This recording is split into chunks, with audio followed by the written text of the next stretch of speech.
The recording you're about to listen to is me describing why I believe that human beings are responsible for all of the supernatural, paranormal, and metaphysical phenomena that we experience in our lives in the here and now.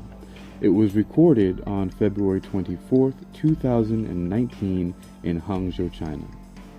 Hello, my name is Hakeem Alexander, and you're listening to Hypno Athletics, Exercising Your Mind.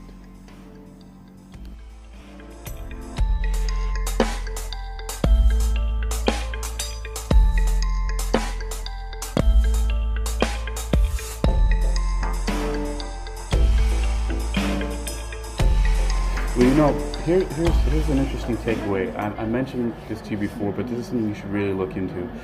I am convinced now from the research that I've done that pretty much all of the phenomena that people experience in the world, all the way to religious experiences and demonic possession, and all the phenomena that people experience all the world are due to the concept of what I will put under the umbrella of the term tulpa, T-U-L-P-A.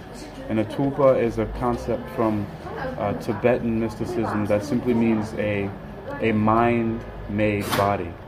And this is very interesting because, in my opinion, from my perspective, it explains everything. That all of the phenomena that people are having are basically creating these tulpas, where you're creating these thought forms that often can manifest physically, and they appear to take on a mind of their own and have their own entity, but someone created this. We're all creating stuff, and sometimes they get away from us. And it's like a circuit, like a loop running.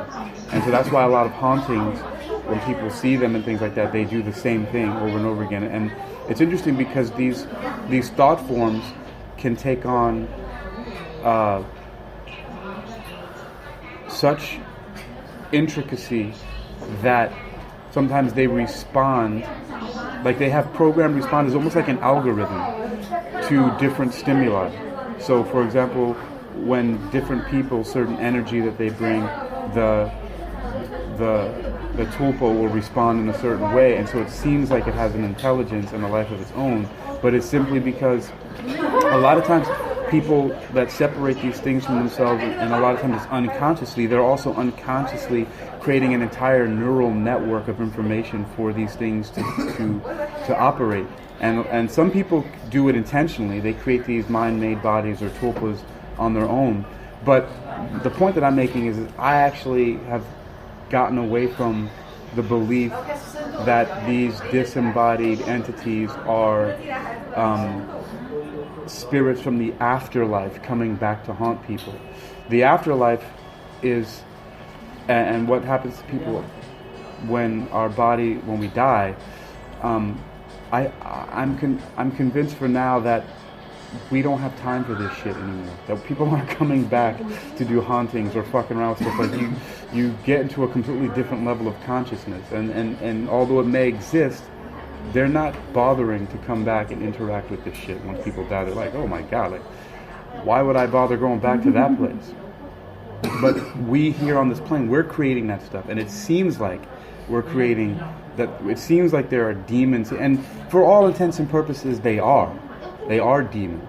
But another perspective I have on demons is simply that they're all of the negative traits and emotions and bad tulpas that people are creating in the world, and some people are doing it intentionally, and they're playing off of and using that belief system that people have about demons and disembodied entities and spirits as one form of control in this whole grid of control. It helps to perpetuate a belief system. It helps to keep a lot of people in check. But it's very interesting that ever since I began to have this perspective, all of those things went away, and they had no more control. Completely gone when I started to realize, oh, those are just thought forms that appear to have a life of their own, and they appear to come from the other worlds, but these are all fictions that are operating in this physical plane because people create them. People start having these ideas. They start reading certain books about ghosts, or they start getting scared about stuff, and the mind starts making these things up, especially through like optical illusions that happen to people.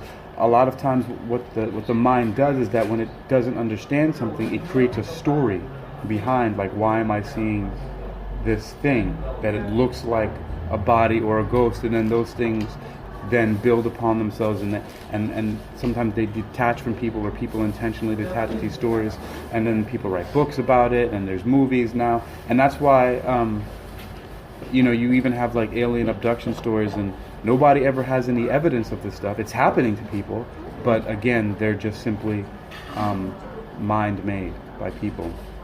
We're the creators of the aliens. We human beings are the creators of the ghosts. We're the ones that are doing this. A lot of time, it's interesting too that there's a lot of evidence that a lot of poltergeists and a lot of hauntings are actually attributable to people who it's happening to. There'll be like a child or somebody who's mentally disturbed, or anything that they are actually creating these effects because they either had some emotional disturbance or something else that's going on. And it's been found by a lot of researchers that once they deal with a certain person, or they do a certain ritual, that's why sometimes exorcisms work, because you're dealing with the person who's actually creating it, and it's not the demon, but it seems like it. Like, there are a lot of people, for example, so in studying hypnosis, you'll find out that there are people who who have what's called dissociative personality disorder, which used to be called multiple personality disorder, and things like that. And some people have confused with schizophrenia. But where people have multiple personalities, whereas, for example, in one personality they could be a woman, and another one they're a little boy, another one they're, a man. And the interesting thing about that is that some people have demonstrated one person needs glasses, and when they shift to another personality, they have perfect eyesight. Or one person has diabetes, and when they shift into a different personality, they no longer have diabetes. Or it's even been demonstrated the mind is so powerful that you can put a quarter, that's room temperature, a coin of any kind, on somebody's skin, and you talk to them and tell them that it's white hot or red hot with heat, and when you take it off, they'll have a burn mark on their skin. So the human body is interesting that it can move through states of disease and not disease. You can have diabetes in one state and then have normal blood sugar in the other one. You can have perfect eyesight in one and then be nearly blind in another state. You can have a room temperature coin cause burns on the skin. And so anyway, those are just some interesting things to consider, even to the point where there was a doctor who used hypnosis, this kid had elephantitis over almost all of his entire body, and he cleared up this dude's skin. It wasn't elephantitis, I'm sorry, it's another skin disorder. I don't remember what it is now. I actually wrote about it. Sometimes when I write things, I get it out of my mind.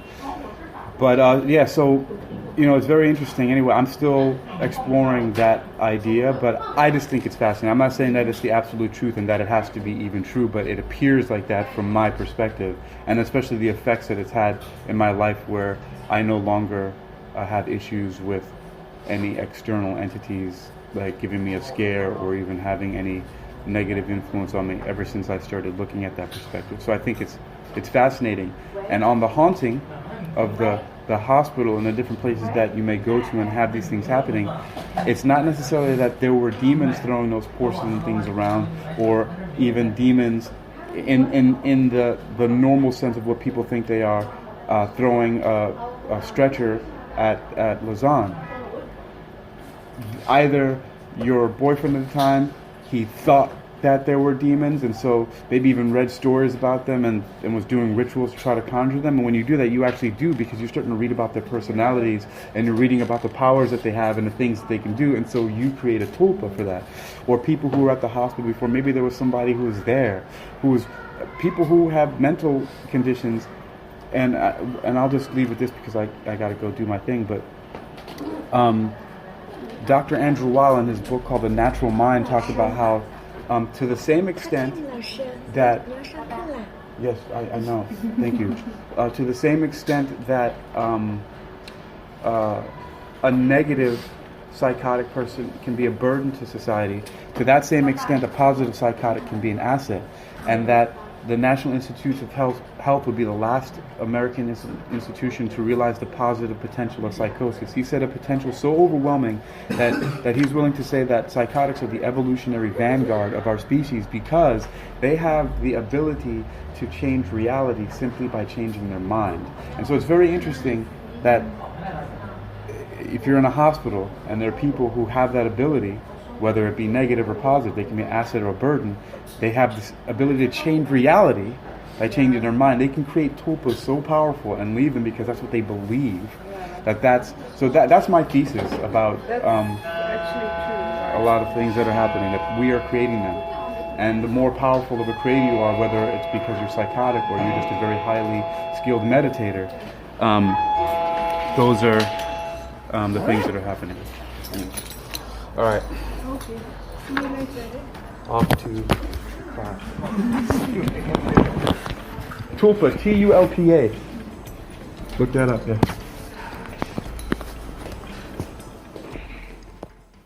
And if you'll care to continue listening. Actually, the rest of that recording you can find in the link here to the podcast. You'll find it's on YouTube. I want to keep this here under 15 minutes. And so you can go ahead and check out the rest of the podcast. The link is here in the description. And you can go ahead and check it out. I'll leave you right now with a little bit of Gold Magnet. All right, this is Hakeem Alexander with Hypnoathletics, exercising your mind. Stay well.